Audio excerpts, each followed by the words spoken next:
దేవుని నామానికి మహిమ కలుగును గాక. యోసేపు మిద్యాను దేశానికి అమ్మబడినప్పుడు ఫరో యొద్దకు కొనిపోబడతాడు. ఫరో ఇంట్లో పని మనిషిగా పనిచేస్తూ ఉంటాడు. మిక్కిలి నమ్మకమైన పని మనిషిగా పనిచేస్తూ ఉంటాడు. యవ్వన కాలమందు అతడు ఫరో యొక్క ఇంట్లో మంచి పనివాడుగా పనిచేస్తూ ఉంటాడు. అప్పుడు ఫరో యొక్క భార్య ఇతని మీద కన్నేస్తుంది. అప్పుడు ఇతన్ని ఎట్లయినా మనము లొంగ తీసుకోవాలని ఆమె ఇతనితో మాట్లాడేటప్పుడు ఇతను ఆ యోసేపు యొక్క యవ్వన ప్రాయము ఒక 20-25 ఏళ్ళు ఉండొచ్చు.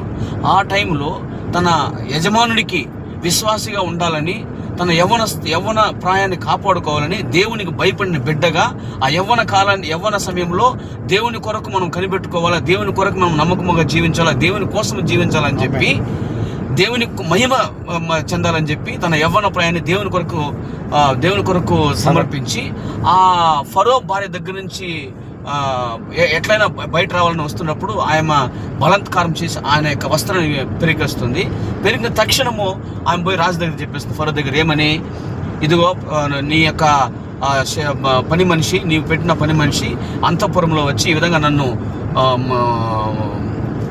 చెడిపోయడానికి ప్రయత్నించినప్పుడు నేను అతన్ని తోసివేసినాను, అతని యొక్క వస్త్రమును నా చేతికి దొరికింది అని చెప్పినప్పుడు అతను ఏం చేస్తాడంటే యోసేపుని ఎత్తుకుని జైలు వేసేయండి అని చెప్తాడు.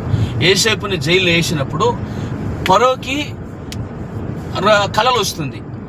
7 ఆవులు బాగా బలిసిన 7 ఆవులు, మళ్ళా బాగా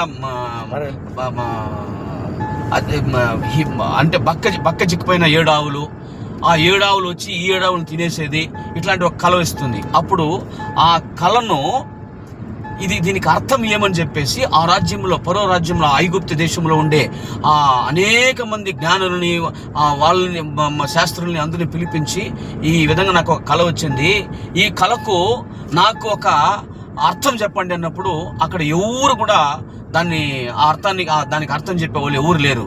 అప్పుడు ఆ జైల్లో ఒక అతను యోసేపు దగ్గర ఇట్లాంటి కళ వచ్చినప్పుడు దాని గురించి భావాన్ని తెలుసుకున్న అతను ఫరోకి చెప్తాడు. ఏమని, అయ్యగారు ఈ విధంగా జైల్లో మన యోసేపు ఉన్నారు, అతను అయితే ఈ కళకి కరెక్ట్గా సమాధానం చెప్తాడు అన్నప్పుడు సరే ఫరో అతను పిలిపించండి అంటారు. అప్పుడు మంచి వస్త్రములు ధరించి, మంచి వస్త్రాలను ధరించి సింహాసనం దగ్గరికి పిలిపిస్తారు యోసేపును. అప్పుడు యోసేపు దగ్గర ఈ విధంగా కళ వచ్చిందని చెప్పినప్పుడు ఆ 7